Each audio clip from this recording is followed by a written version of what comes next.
โลกนี่ความเกิดนี่เป็นดุจดังว่าสนามสถานที่ทดสอบใจของเขาเองโลกนี้เป็นแค่เครื่องพานเป็นที่ฝึกตนเองเพื่อให้เข้าถึงความจริงการเกิดเป็นมนุษย์ยากที่สุดแล้วล่ะส่วนมากมันบ่ผ่านมนุษย์ตีมันจึงตกไปสู่อบายเปรตเดรัจฉานสัตว์นรก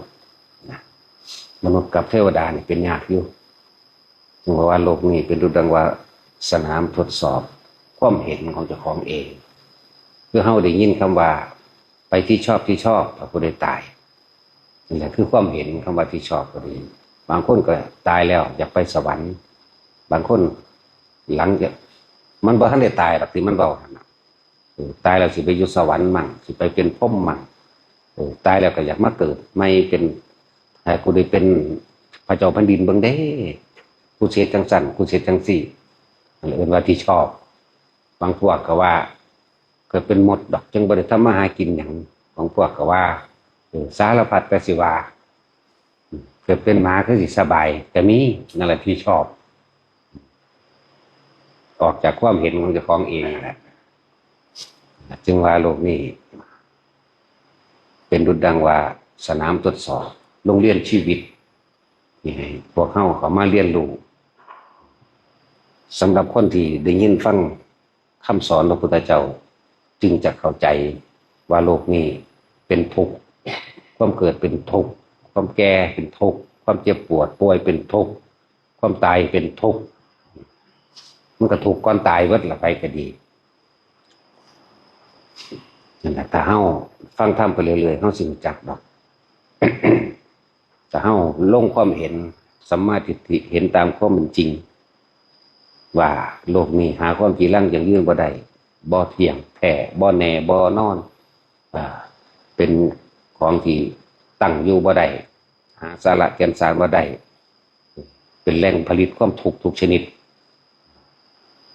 แต่เฮาเห็นว่าสิ่งทั้งหลายทั้งปวงเหล่านี้ล้วนแล้วแต่เป็นเหตุแห่งทุกข์ความอยากได้ความอยากดีความอยากมีความอยากเป็นต่างๆทั้งหลายเหล่านี้หันเข้ามาเบิ่งความรู้สึกเจ้าของเองคำว่าที่ชอบของเฮามันยังมีขึ้นชื่อว่าความเกิดแล้วที่สิบ่ทุกข์บ่มีเลยเกิดเป็นคนก็จะทุกข์ขนาดนี้แล้วเด้ลำบากถ้ามาหากินขนาดนี้แย่งขันเกียรติยศศักดิ์ศรีขนาดนี้แย่งที่ดินกันแย่งอาหารกันแย่งเสื้อผ้ากันแย่งทรัพย์สมบัติเงินทองหลายอย่างของเสริมเข้ามาแย่งเกียรติยศชื่อเสียงแย่งลาภแย่งสรรเสริญนั่นแหละแย่งยศถาบรรดาศักดิ์นี่ของเกินอันแหละแต่เขายังคิดว่ายังเกิดอยากเกิดเป็นนั่นเป็นนี่อยู่นั่นน่ะก็คือยังจะทุกข์แหละโดยความปรารถนาความสุขความสมหวังความพอใจของเจ้าของหรือที่ชอบของเจ้าของเองผู้ที่เป็นพระเจ้าแผ่นดินบ้างเด้ถ้ากูเป็นนายกบ้างเด้ถ้ากูเป็นทหารบ้างเด้ถ้ากูเป็นนั่นนี่บ้างเด้กูอยากเป็นเทวดาเด้กูสิดลบันดาลนั่นนี่ทุกบัดขึ้นชื่อว่าเกิดขึ้นชื่อว่าเป็นยังกะสร้างทุกบัด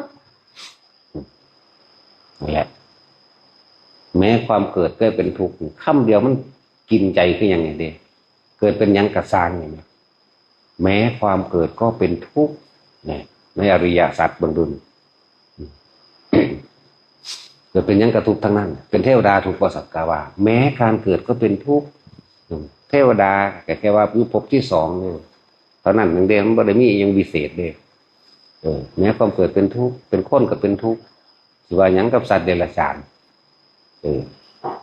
ที่บ่มีอิสระในการดำรงชีวิตสัตว์เดรัจฉานนั่นแหละบางประเภทก็ถูกนิยมชมชอบว่าเป็นอาหารหนีเอาตัวรอดหาอยู่ให้กินกับของเองนั่นบอกสัตว์บางประเภทหลายๆประเภทพร้อมบางประเภทก็เป็นที่นั่งรังเกียจว่าเป็นสัตว์ผิดเป็นของมีพิษเป็นศัตรูเป็นสัตว์ร้ายเสืองูตะขาบพวกนี้ก็ถูกเข้าใจว่าเป็นสัตว์ร้ายนั่นแหละเป็นสัตว์เดรัจฉานก็ดีแต่เป็นกบเป็นเขียดเป็นปลา เป็นไก่เป็นหมูเป็นเนื้องัวควายเป็นอาหารก็ว่าได้บัดนะสัตว์เดรัจฉานนั่นแหละก็เป็นสัตว์ก็เฮาเป็นคนแท้ๆเฮาก็ยังจมบนขุดก้นตัณหาของเจ้าของขึ้นมาบอกว่าทุกข์ไผสิทุกข์ซ้ำกูผู้ใดสิเจ็บปวดซ้ำกูผู้ใดก็บ่สู้กูนั่นเห็นบ่เอาแต่แนวจังซั่นล่ะมาอวดกันลูกก็แบบนั้นแบบนี้ว่าพี่น้องก็แย่งชิงทรัพย์สมบัติกันลูกก็เกิดมาเฮ็ดให้พ่อแม่ชิบหายก็ว่ามันไปหั่นเนี่ยก็ต้องพูดถึงนรกเฮาบ่เห็นอันนั้นหาคำว่านอนหลับจักหน่อยเลยบ่มีเด้สุขน้อยๆคือนอนหลับบ่มีเลยเด้ตลอดเลยเร่าร้อนกระวนกระวายเสียดแทงขาดอยู่จังสั่นตลอดความเจ็บปวดอยู่จังสั่นตลอดเปรตก็หิวอยู่ตลอดบัดนี้ยับขึ้นมาเดรัจฉานหิวเหมือนกันหากินเหมือนกันแต่เฮาก็หากินมันเหมือนกันนี่มนุษย์ยังมีวิธีทางการใช้ชีวิตแบบอิสระอยู่เด้อมนุษย์แต่เฮาเลือกบัดนี้เลือกสิฟังธรรมเลือกสิปฏิบัติตามธรรมตามความเป็นจริงเลือกออกมาซะนี่คือสิ่งที่เฮาเลือกบอกว่าโลกนี้เป็นเอกนะโถเลือกได้ทุกอย่างในโลกนี้ถ้าเห็นตามความเป็นจริงเลือกสิบ่เกิด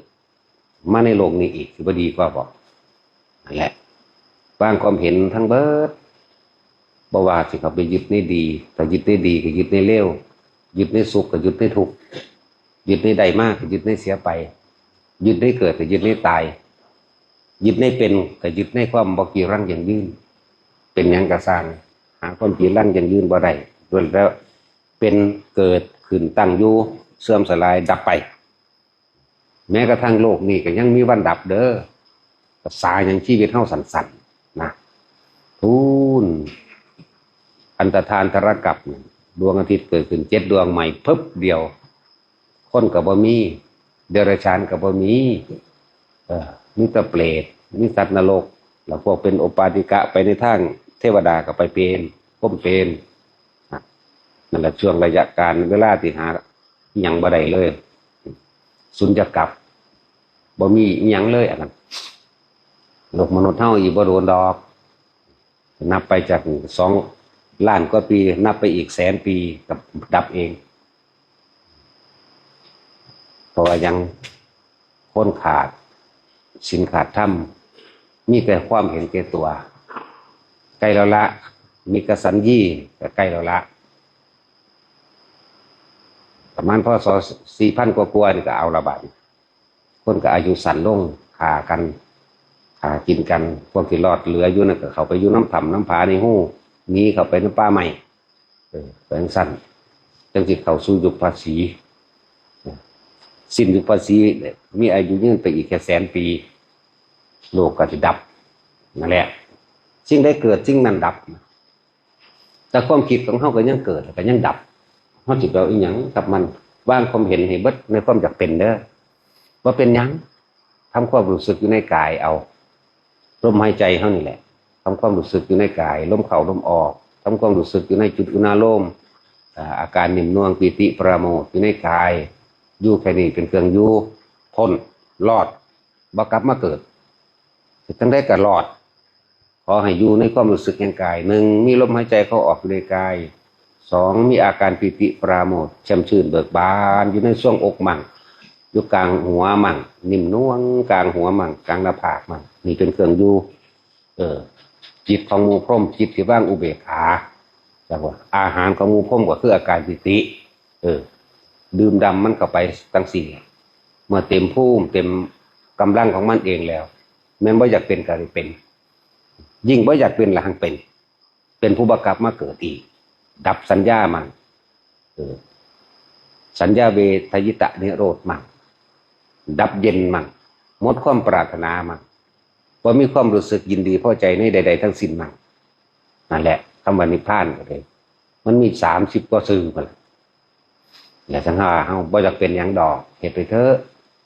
เป็นหยังกระทุกกับสิ่งที่เฮาอยากเป็นนี่นั่นแหละพอ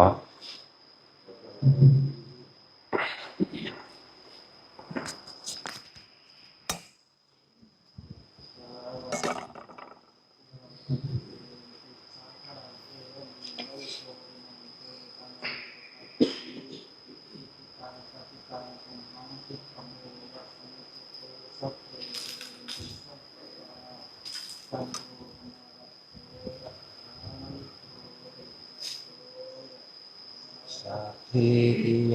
วิวัชชันตุ